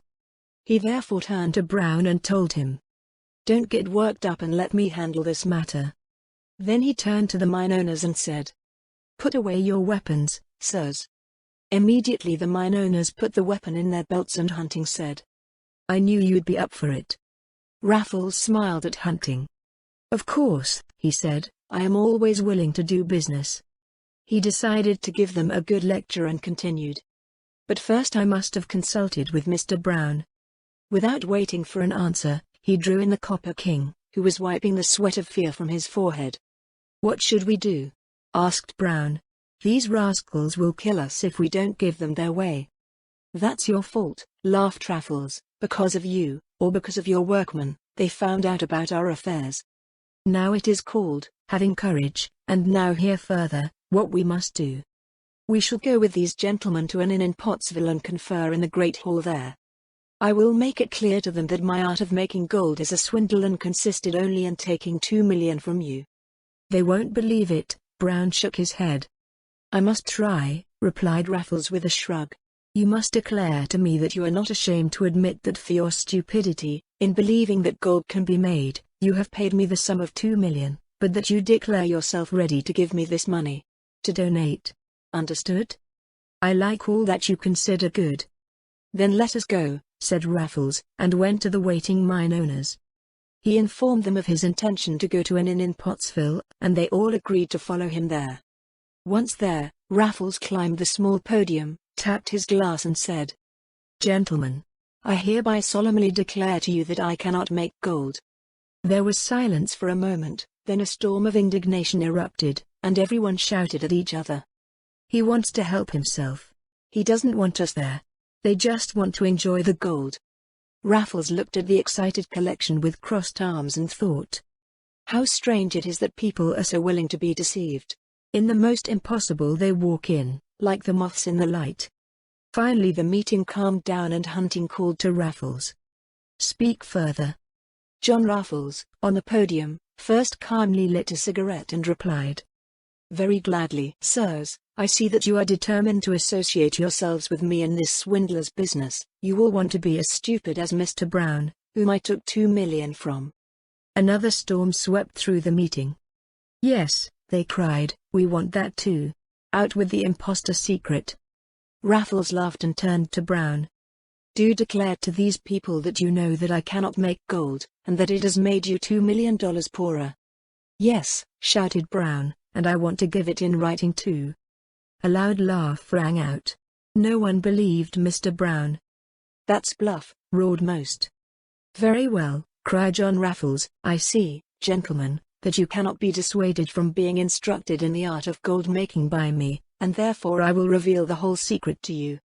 He threw his piece of cigarette away, reached into the pockets with both hands, and in the next instant he had a pistol in each hand, which he pointed at the heads of the assembled. "Here is the secret, hands up," cried Raffles. "Mr. Brown as a partner will secretly take the gold from your pockets. Let us conclude the treaty." At first all those present were frozen with shock. They didn't know if Raffles really meant it. Then Hunting shouted, "Guys, a wonderful joke. Hands up for the Goldmaker. Brown will collect our investment in the matter." Everyone held up their hands, and Brown, in a large, wide-brimmed felt hat, collected the money the mine owners had brought with them. After this was over, he brought it to his companion, who took it with an ironic gesture. "Gentlemen, with this our agreement is concluded. From tomorrow you will all practice the art of making gold yourself." The gold rush had seized all, the destructive gold rush that had lured them to the Wild West and killed the companion with revolvers to take his money. As Raffles left the hall, under his left arm the sack of money, Hunting came up to him and said, "Your smelting furnace in the morning, now it is well with you that we set a watch before your house this night, lest anything befall you? You worry about me, laughed Raffles, and hunting, accompanied by two of his associates, escorted the great unknown home. When they arrived at the house next to the smelter, Lord Lister said to Charlie Brand, "Bring whiskey for me and the gentlemen. They want to keep me company tonight." Hunting and his friends sat down at the small table, but did not notice Raffles pouring drops from a small bottle he carried into the glasses he had taken from the kitchen for his guests. Then he filled the glasses full of whiskey and handed them to Mr. Hunting and his friends. "To our good business," cried Raffles, and the men hastily finished the whiskey. Then they began to smoke and talk about the art of gold making. In vain they struggled with severe fatigue. Their arms fell limp, their eyes closed, and the Goldmaker vanished before their eyes in a dark mist. Then they sank to the ground in a heavy stupor. Raffles smiled at them and said to Brand, "Men are no wiser than they were before 1,000 years. When they are promised gold mountains, they believe it. Teach this from me, Charlie, and now we shall go on a march. We still have 4 hours to go to the first railway station this night. We can travel to Chicago early tomorrow at 3 o'clock. We must be gone before daybreak. This is the most unbelievable thing of all I've seen so far." Chapter 6. A masterpiece. The next day the Chicago police had their hands full. Early in the morning in Pottsville the disappearance of John Raffles and Charlie Brand had been discovered, and in the cold smelter a name tag had been found on which was written, "My salute to the lords of Pottsville. Makes gold with table salt and bluffs like John Raffles, the gold maker." "Lynched him," shouted the deceived. To the First Telegraph Bureau. The worst raged Brown. He had become several million poorer and was blamed for everything. They also demanded the return of the $1,000 deposited by each. And afraid of the menacing fists and angry faces, he had no choice but to satisfy the rioters. Thereupon he took the next train to Chicago, and hastened to the police station to try with the aid of detectives to take the looted from the Goldmaker. The great unknown, however, had changed his appearance again, and, like New York merchant Smith, had rented rooms in the Central Hotel. Already the first day he went to Meyer and paid him the demanded millions of dollars for the trucks. It was only 2 days before the deadline for Gesh and his friends to have their grain shipped to New York. The next day Mr. Gesh came to the office of the Pacific Railroad to see Meyer to negotiate with him about the carriage of grain. With a curious smile the chief received him and answered, "I am sorry that I cannot fulfill your wish to deliver trucks." "You are out of your mind," cried the Corn King, "or have you drunk too much whiskey? I want to send grain to New York, and need wagons." The ironic smile did not disappear from Meyer's face as he replied, "I don't think I'm crazy or drunk, and repeat that the Pacific Rail can't rent you trucks for this month, and probably longer. You should have taken care of it sooner. All cars have now been discussed." Gesh still thought that Meyer allowed himself a joke. However, when he got the confirmation again, he shouted, "What the hell, do I have to let my grain fly 2,000 miles through the air?" Meyer shrugged. "And why not? You can take an airship." "It won't work with the train unless you turn to the lorry tenant, a certain Smith. He lives in the Central Hotel and may negotiate with him." Suddenly it was the Grain King, as if everything revolved around him. He now understood the whole situation. "This is a mean trick," he raged. "The devil gets you and Rockefeller and the whole Pacific Railroad." A flood of ugly taunts ensued and Meyer had to remove him from the office almost by force. Like a furious bull, Gesh arrived at the Central Hotel and immediately called his associates to him. Terrified they saw his face contorted with anger, which, however, they could explain themselves when he cried, "We have been tricked, they have put a snare round our neck. The devil gets Rockefeller. We have burned our grain for nothing, and the grain we have left we can rot here in Chicago, for Rockefeller can't carry it on his train. Drums. That dog had to be hanged." "I don't understand," replied Lobeck. "But I do," roared Gesh. "All the trucks of the Pacific Railroad leased Meyer, the chief executive of Rockefeller, to a certain Smith. It's a mean, accursed, devilish trick." His associates looked at Gesh intently and faded, while Gesh took a filled champagne bottle and flung it in a mirror in his anger. Then he ran out of the room, calling to his companions, "Follow me." They hastened to Smith's chambers and met them like angry bulls. Before the great unknown could say anything, Gesh roared, "You rogue, you vile dog, you want to lay a snare for us. The devil will get you." Laughing cold-bloodedly, Lord Lister looked at the raging cigarette and smoked his cigarette pleasantly. He knew he had the rascals in his pocket. After Gesh had finished, John Raffles calmly said, "What do you want from me?" With bloodshot eyes the Corn King looked at him and shouted, "Wagons to carry our grain to New York, I want." "I'm sorry I can't help you." "And why not?" asked Gesh. "That is my business," replied Raffles. "Do you want to fool us? We need lorries for our grain," raged the Grain King. "Tell us how much you must have for the wagons." Raffles studied the smoke of his cigarette for a few seconds, sipped the ashes in the hearth, and replied, "You will not be able to pay me the price for the wagons." "Cursed dog, I thought so. What prevents me from strangling you?" To throw himself at the great unknown, but flew back in terror when the barrel of a Browning pistol was presented to him. Now Lobeck entered Gesh's way and pushed him aside. He wanted to try with good words. Laughing coldly, Raffles listened to his wishes and replied, 4 weeks ago you did what you had the right to do with your property, your grain. Now I do what I want with my trucks. You set off a precious firecracker in the harbor of Chicago for 4 weeks and hoped to do wonderful business through it. But you have miscalculated. I have not been able to prevent it, and see to it that the world may once have cheap bread to eat, but I can prevent you from profiting from your pranks." "We are trapped," shouted Gesh. "One must talk with the revolver with such a man." "Which would be very pleasing to me," laughed the great unknown. "You see, I have already taken up one." "Do you want to carry or not?" cried Lobeck. "I am ready to pay you a higher freight rate than on the Pacific train. But our grain has to go." "I already told you," replied Raffles, always calmly, "it depends entirely on me, and only on certain condition am I willing to transport your grain to New York." "What condition?" shouted Gesh. "You pay me $1,150,000, and commit yourself to sell the grain at the price that was paid for it for 4 weeks. I'll point out to you that only at this price will I deliver grain from my trucks to New York merchants." With a hoarse cry, Gesh wanted to throw himself at Raffles, but was prevented from doing so by his companions. "We will consider the matter and send you an answer within 2 hours." "Don't think too long," replied Raffles, "for I might reconsider my condition and not want to carry your grain at all." Cursing, the gentleman left the room and went to the conference room to deliberate. There awaited them Brown, who had come from Pottsville, to pursue the fugitive Goldmaker. "I've lost millions," he shouted at Gesh. "She took that Raffles dog from me under the mask of an alchemist."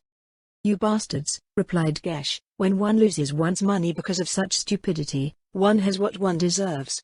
But me and my friends, we have been harmed for millions in our company by a well-rested speculator, and the devil may know who that villain is." "We must consider quietly," said Lobeck, "what can be salvaged from this speculation." "Nothing at all," replied Brower, "and I suggest that before we pay this man the money for the trucks and he has fun with us, we sell our grain in Chicago today."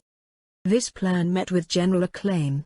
They rushed to the bourse and sold their grain there for the usual price. It cost them $15 million.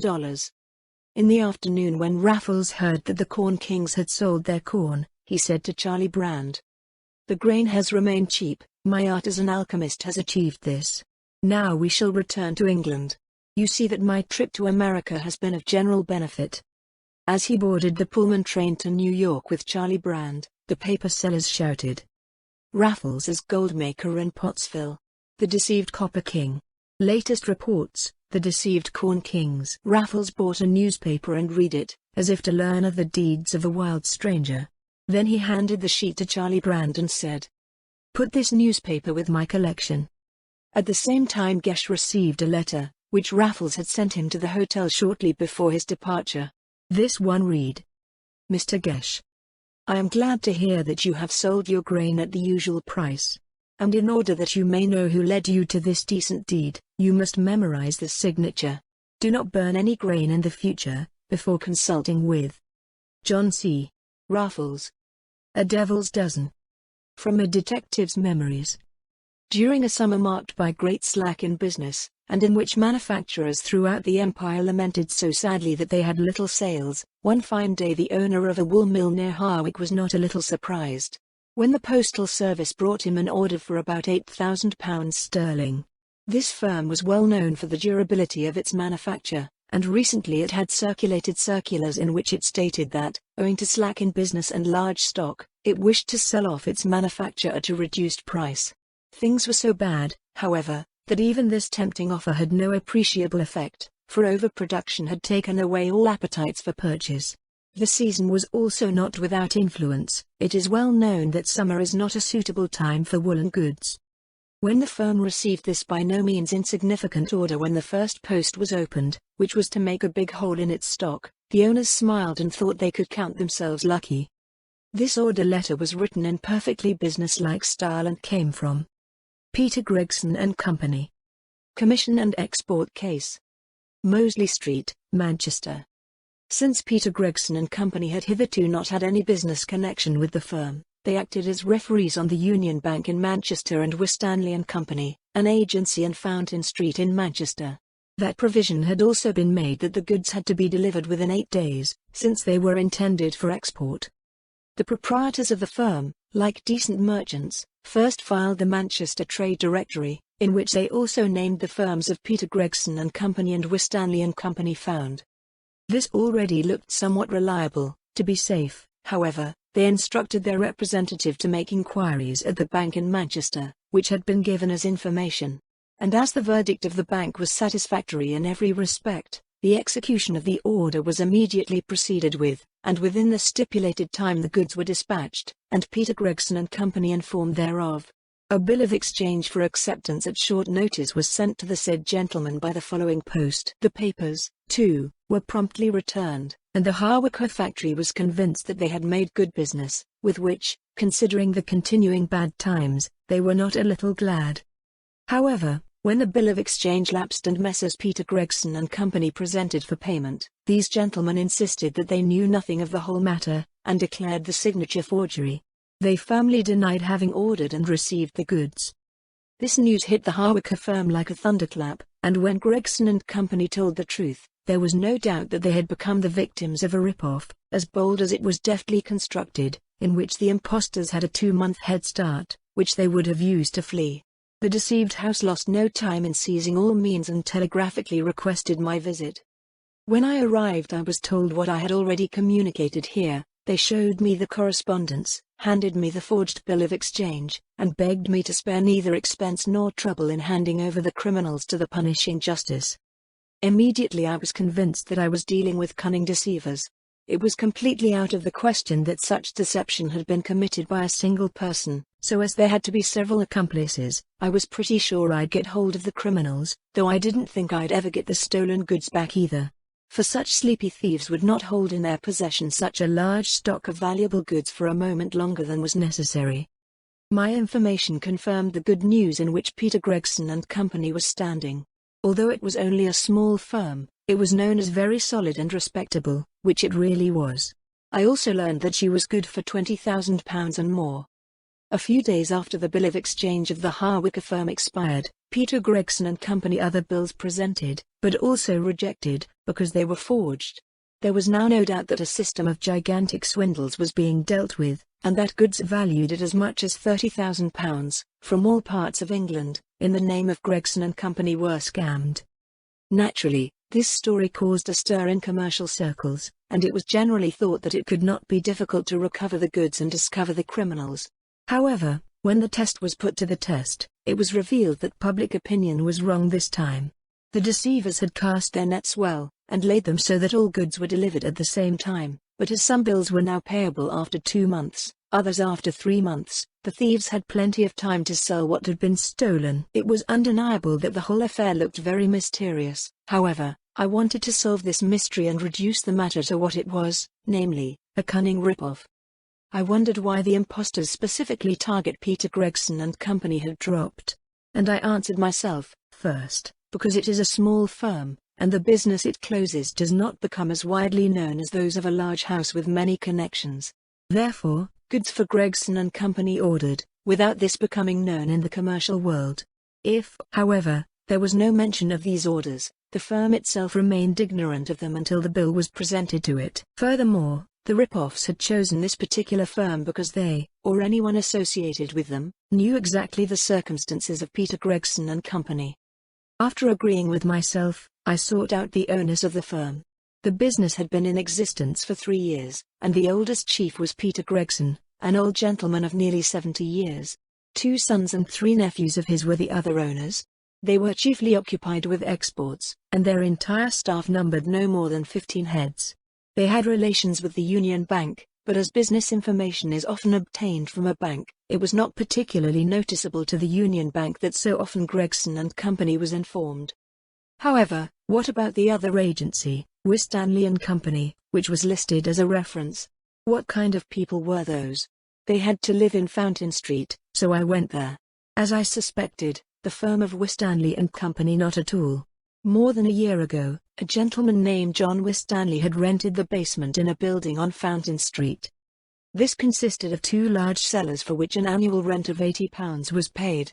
Mr. Winstanley stated that he wanted to establish himself as an agent after working in an agency business for several years. No sooner had the lease been signed than he also had a very conspicuous sign posted, on which was written, Winstanley and Company, Agency Business. The name of the firm was also entered in the address book, but none of the neighbors seemed to know what business the Winstanley and Company did. The firm was overseen by 3 plucky young men. I now made an effort to find out some of the customers or correspondents of this firm, but failed. Unfortunately, I could not turn to Mr. Winstanley themselves, as they, like the 3 plucky young men, had disappeared. As the rent was paid to the end of the year, no one had the right, under English law, to enter or remove the sign. This circumstance reinforced my belief that several accomplices had worked in a very professional manner. Why, however, had the Winstanleys changed their name from the name Gregson and Company? Served? And how did they know it had relations with the Union Bank? Only one answer could be given to these questions, namely, that one who knew the intimate circumstances of Gregson and Company knew. This to Winstanley and Company had communicated. Now the goods. It wasn't hard to follow them into Winstanley's cellars.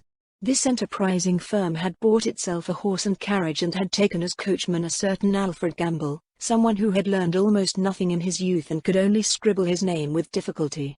He had almost nothing to do but pick up bales and crates from the various stations. He was already 65 years old and very stupid, reason why his superiors had taken him as coachman, because they had no reason to wonder why goods to Gregson and Company addressed by Winstanley and Company were picked up. When I discovered this Gamble, I perceived from his speech that he had had a very good time with his chiefs. He had a salary of £2 a week, but usually a few shillings more were paid to him. This generosity, of course, aroused Mr. Alfred Gamble's admiration, so that if he had been asked about his superiors, he would have spoken highly of them. In my conversation with him I soon found that he looked back with regret on these happy times, and when I said something in the course of the conversation which, in Mr. Gamble's opinion, cast a bad light on his former principal, he became angry and shouted, "You must not say such a thing, he was a good man, and many a shilling he has given me." The number of shillings he had received from Mr. Winstanley had left such a deep impression on him that it soon became apparent to me that this was the only thing that had remained in his memory. Only this I could get out of him, that the goods collected from the stations were taken to the cellar in Fountain Street. His knowledge went no further. Now the question arose, what had happened to those goods? This was not easy to find out, but I managed it anyway, and so I discovered that by Winstanley and Company a large number of small packages were sent away from various railway stations and that these packages were then, with a few exceptions, sent to Mr. Eugene Blouet, Paris, North Station. Remainder. Now things became complicated, and I feared that Paris would be the monster that would devour our hopes of success, as it had devoured the stolen goods. And who was this Mr. Blouet? In him I saw only a chimera, that is, it was a made-up name, and if this Blouet was not Winstanley himself, surely he was an accomplice of his, who had certainly given himself the greatest possible trouble. Every trace that led to his discovery could lead to erase. When my investigations had come to an end, I naturally also wanted to know something more about the enterprising Mr. Winstanley. Before he entered Winstanley and Company became, I would also have liked to have learned something from those 3 brave young men. The first thing I worked out was to get leave from the police to enter the Winstanley and Company rented premises. The firm had been careful to leave behind some furniture, which, in my estimation, could not fetch more than £20. I also found old, worthless packing material, a water carafe with some glasses, a copper kettle, a whole stack of stationery and bill forms with the name of the firm. All the writing desks were empty. No letter or card was found that could have led to a trail of discovery. Although this search was unsuccessful, I was not discouraged.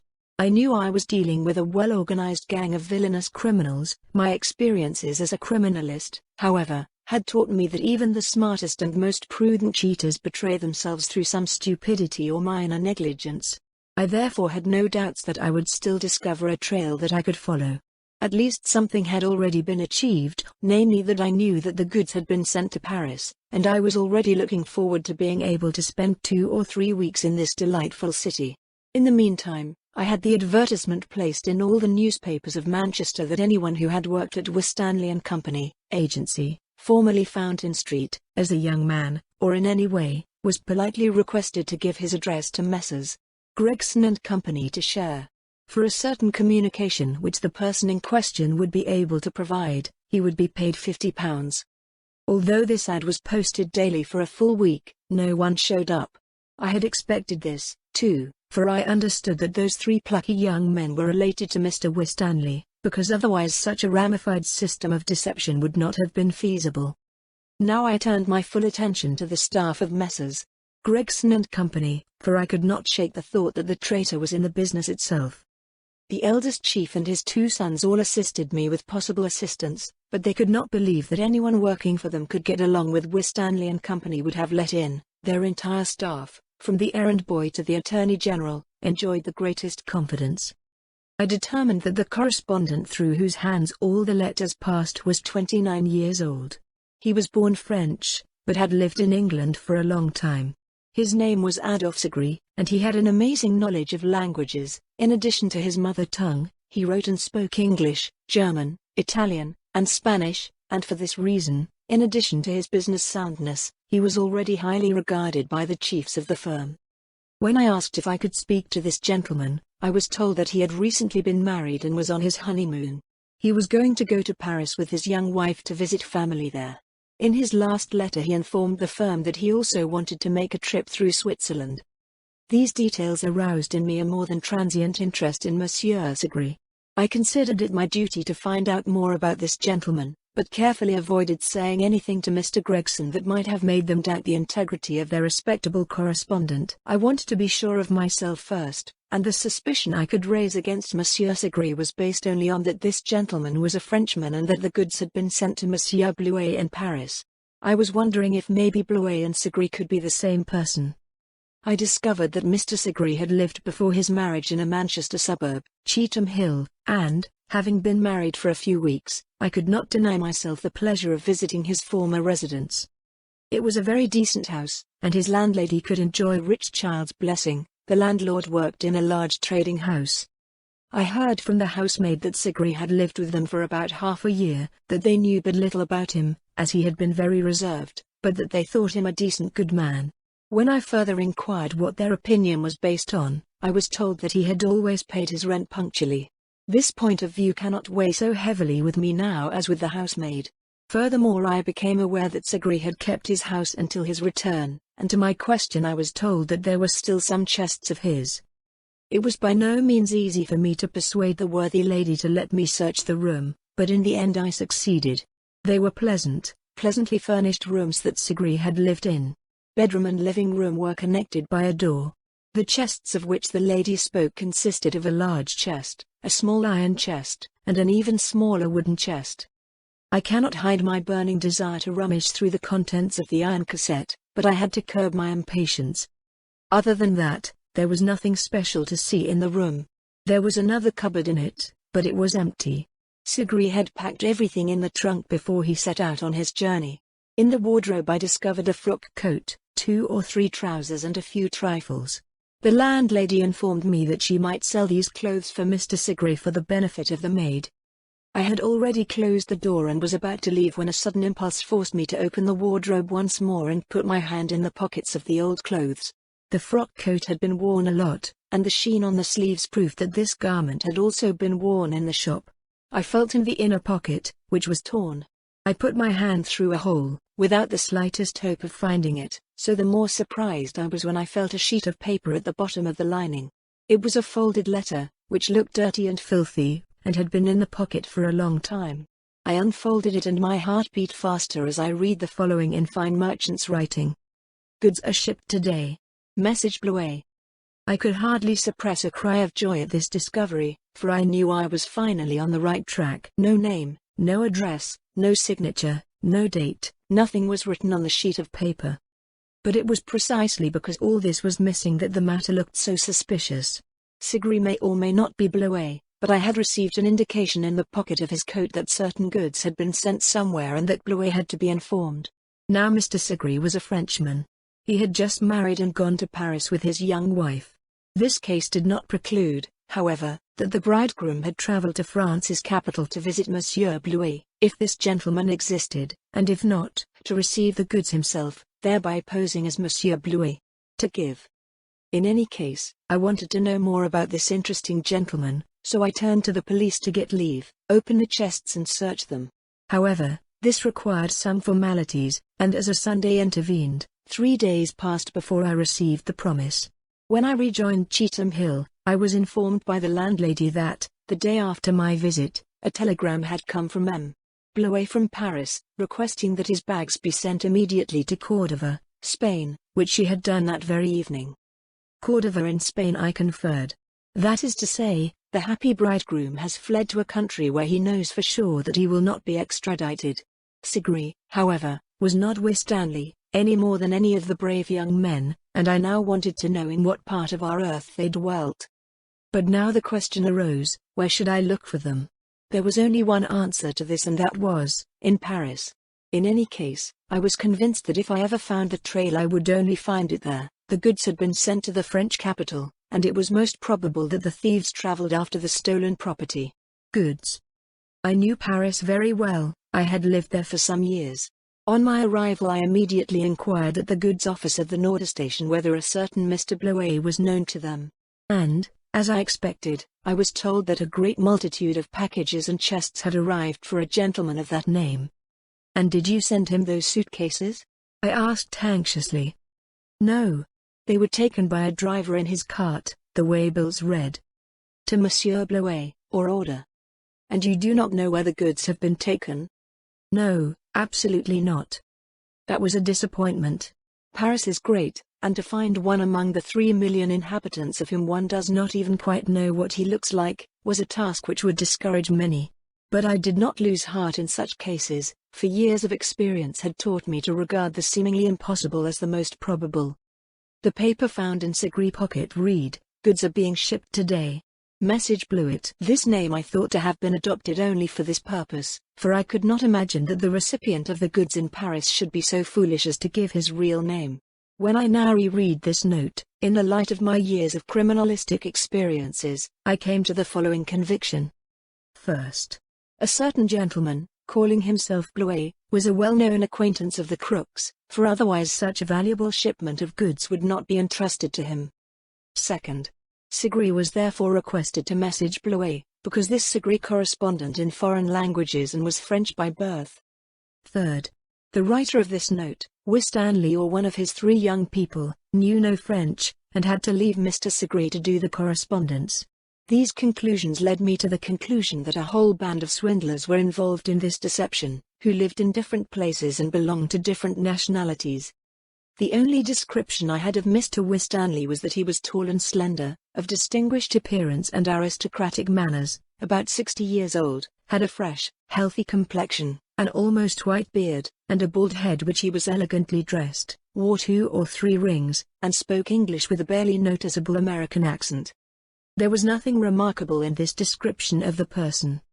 Having now realized that I would not discover much in Paris, I resolved to go further south, and visit Cordova, where, as I had heard, Sigri, with his young wife, had turned their steps.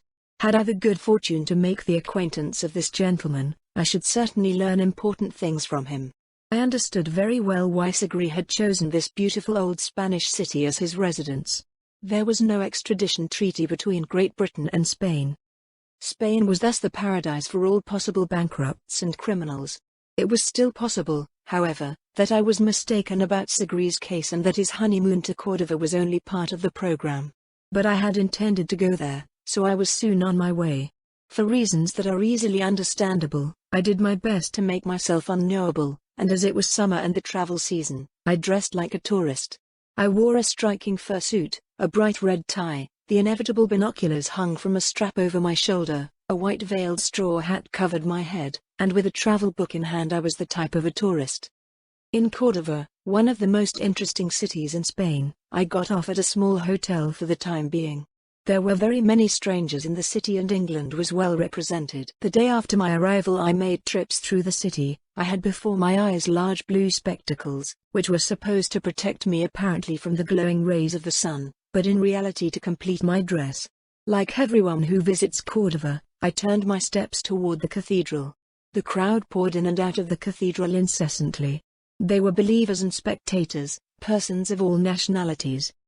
I love to see churches, yet I confess that all the splendor of this church did not impress me, for with the greatest zeal I sampled the faces of the passers-by, and my ears strained to listen, for I hoped that perhaps a word I should hear by chance might help me in my inquiries. But I saw not one face that interested me, and I heard not one word that interested me.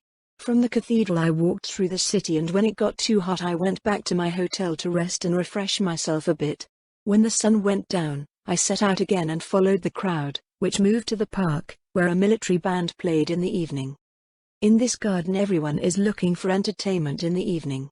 Here, under the orange apple and the olive tree, in an atmosphere impregnated with the sweet scents of innumerable flowers, lost in sweet dreams by the music, one can enjoy wonderful rest while moistening one's parched palate with ice-cold drinks. One may listen to the merry laughter and chatter of the multicolored crowd, forgetting for a while that the world is full of passion and evil. Captivated by the charm of my surroundings, I tried to forget that I was a tracking dog, that duty and fate compelled me to persecute those who had transgressed the law. Stretched out in an armchair, I let swirling circles rise from my delicious cigarette, refreshing myself with an occasional sip of sherry cobbler. The sun went down, and for a little while the sky shone a beautiful mosaic of gold and red, amethysts and pearls. Soon, however, the colors faded and the stars appeared in the dark sky. The atmosphere became sultry and heavy with the scent of the orange blossoms, which are at their strongest an hour before and after sunset. I thought I was dreaming, for this little scene was truly poetic. Music, a Spanish atmosphere, toilets full of colors, bright laughter, beautiful women, picturesquely dressed men, the scent of flowers. Could one now think in such an environment of misery and wickedness lurking in the hearts under this enchanting garb? Such a moment, and in such an environment, may even a detective dream. Through the heavy floral air suddenly a bright woman's laughter rang in my ear, and this aroused my attention. It sounded like the sound of a silver bell. It betrayed childish innocence, an innocence that had no idea of the wiles and tricks of the world. I looked in the direction from which the laughter came. Just a few yards from me a small party of tourists had taken their seats at a table, and a waiter was standing next to them to take orders. In the dim light I could not see the company well, only so much I saw that they were 4 gentlemen and 4 ladies. Everyone seemed to be in the best of moods and apparently planned to have a pleasant evening together. My interest had vanished, and I was about to let my fantasies run wild again, when the lady, whose laughter I had noticed, exclaimed, "Oh, but I think this is very elegant." The voice was very melodious, but the pronunciation was unmistakably American. Hearing my mother tongue brought me back to reality with a leap from romantic dreams, and I remembered the duty that had brought me here. I started to think about what the lady with the sweet voice would look like. Young, she must be, because her voice sounded youthful. Was she beautiful? Was she married or a young girl? What position did she occupy in life? She seemed to be happy. Could she have laughed like that otherwise? I lit another cigarette and stood up. The orchestra had just begun to play a merry waltz. I sauntered about, past also the table where the object of my interest sat, and although I could not make out faces in the semi-darkness, I heard in the passing words of the lady with her American accent and the silvery voice. "Adolf, dear, how clumsy you are." This sounded very sad. I saw that Adolf had negligently knocked over a glass of champagne and its contents had spilled into the lady's lap. She sprang up, shook off her dress, and wiped it with her handkerchief, while her attendant laughed heartily. But it was not this interlude that interested me, but the mention of the name Adolf, and instantly the detective awoke in me again. Was not Mr. Sigry's first name also Adolf? And I thought, could it be possible that those whom I seek so diligently are among these merry light-hearted men? In any case, this name had the same effect on me as the sound of a trumpet on a dying warhorse must have. I had completely sobered up again and intended to persecute these people until I learned a little more about them. I did not lose sight of them for more than an hour. Then the orchestra played the last piece and the audience left the park. To my great joy, my company finally got up and got ready to leave. I saw Adolf tenderly wrap a lace cloth round the neck of the lady on whose dress he had spilled the champagne, and I thought only a lover or groom could be so observant. They left and I followed them. They walked on for a while until they finally came to a brightly lit cafe. Now for the first time I could clearly see their faces, and I no longer doubted whether they were those people I so ardently longed for. Adolf was Adolf Sigry. I recognized him from the description given to me at Gregson and Company had given from him. The young lady who hung so lovingly from his arm was his wife. She had a beautiful, sweet face, a graceful figure, a rosy complexion, and thick, golden hair.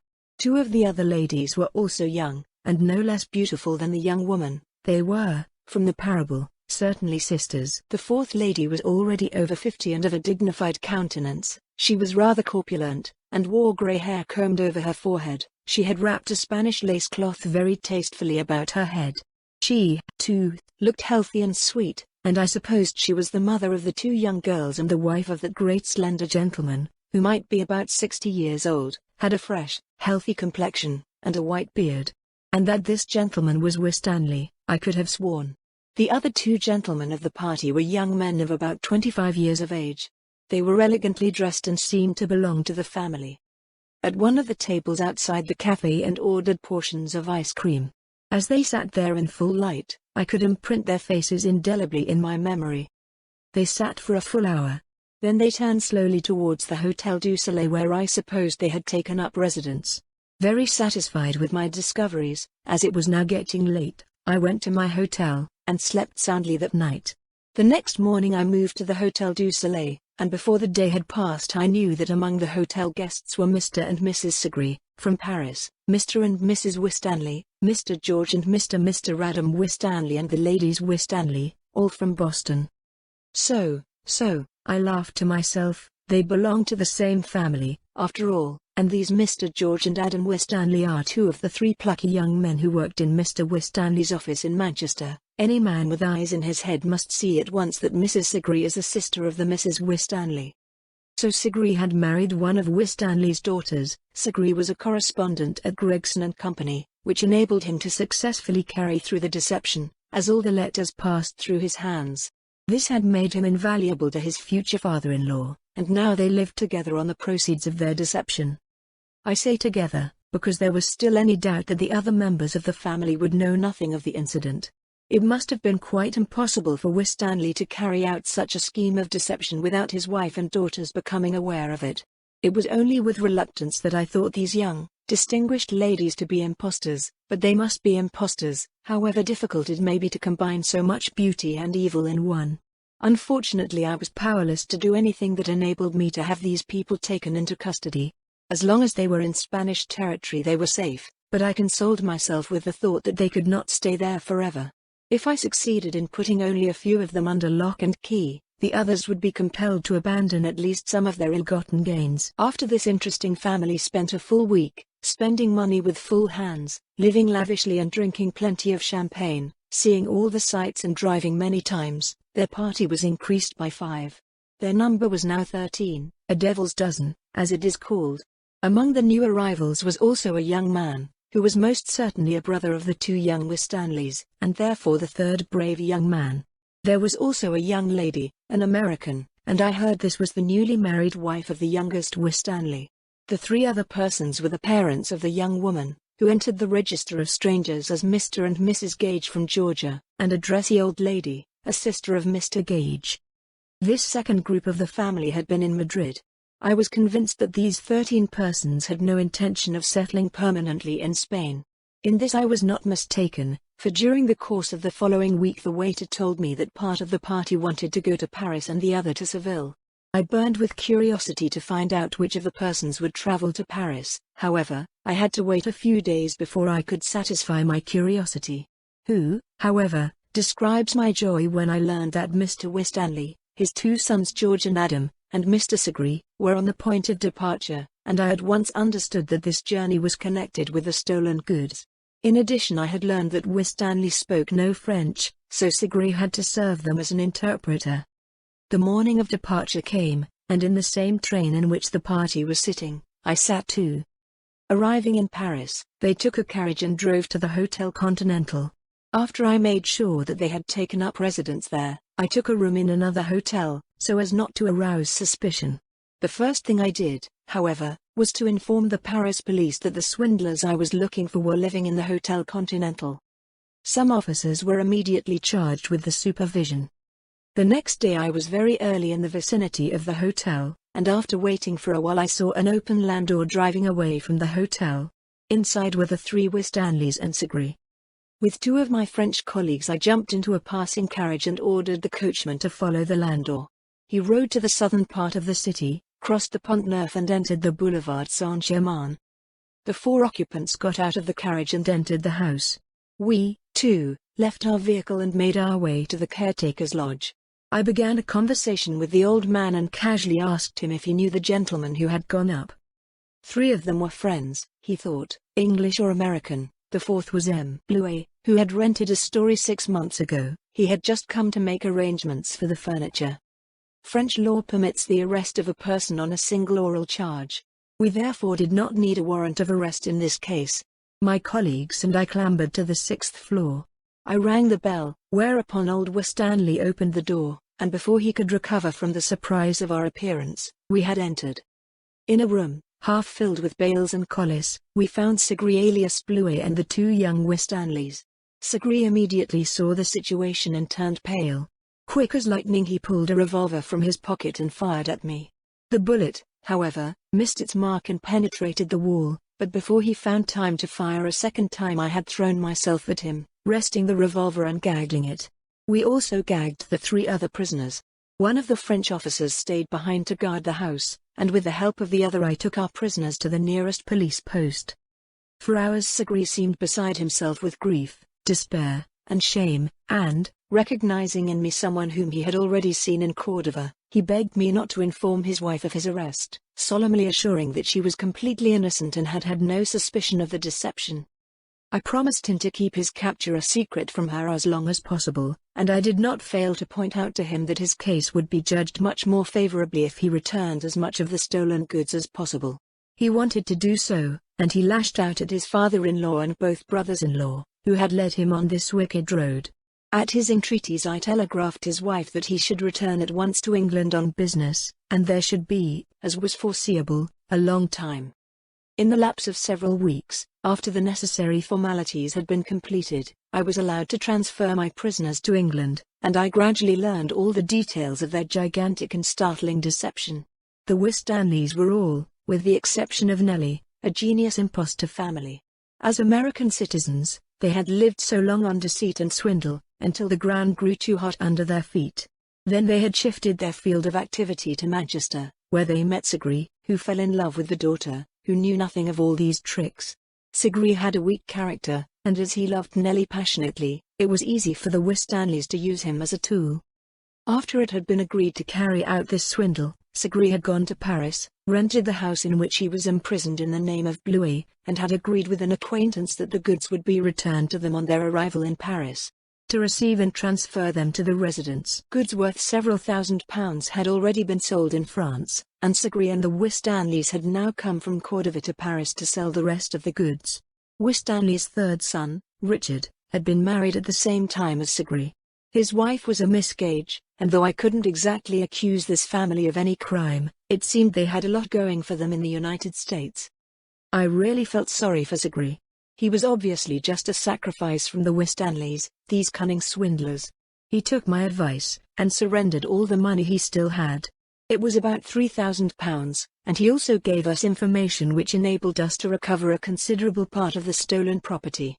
As a result, I succeeded in limiting the loss of my principal to a relatively small amount. At Sigri repeated pleas, I travelled once more to Cordova, to gently acquaint his wife with what had happened. At first she was as though stupefied with terror, and I feared that she would not recover. But I reasoned with her, and I succeeded in getting her to return to England with me. Here she wanted to live in seclusion until her husband was free again, then they wanted to go far away and start a new life in another country. When the Gages and her brother heard that I wanted to take Nellie with me, they were furious, but they didn't bother me with their cursing and ranting, and I took the poor young woman to England. Touchingly, she told me that she often wondered where her father and brothers got the means of their livelihood. She had always been told that they were commissioners, their whole doings had always been mysterious, but she had never thought of dishonesty or crime. This revelation hit her so hard that she became very ill. Amazing things came to light in the treatise against the Winstanleys and Sigri. From this it appeared that the Winstanleys had been living on deceptions for some time, and had amassed a great fortune. The explanations I was able to give, and the fact that he had helped us recover a great deal of the stolen property on the one hand, on the other hand, the good witnesses, which his former chiefs, Messrs.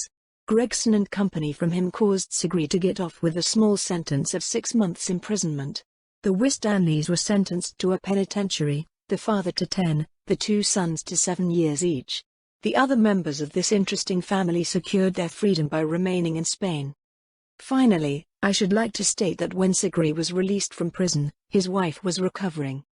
On my intercession, a lady known as Benevolent lent them a sum of money with which they left for New Zealand. After a few years I heard that they had started a business under another name, which was going very well, and that they had 3 children whom they did their best to raise to be honest, righteous people.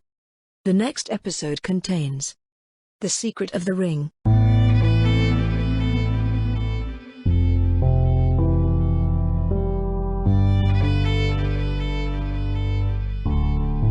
Thank you for listening to today's episode. I really hoped you enjoyed it. There will be more to come. Please subscribe not to miss out on what is next. I will be looking forward to your return. The music is by Madfan from Pixabay. To support this and other artists, go to pixabay.com. Sheila.